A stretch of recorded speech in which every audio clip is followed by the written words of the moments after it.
રામ રામ ખેડૂત મિત્રો, ખેડૂતોની ચેનલ સૌરાષ્ટ્ર માર્કેટમાં તમારું હાર્દિક સ્વાગત છે।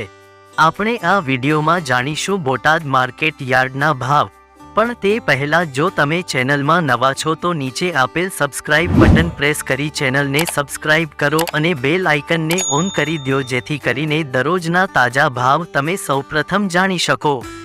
તો આજના ભાવ આ પ્રમાણે રહ્યા હતા।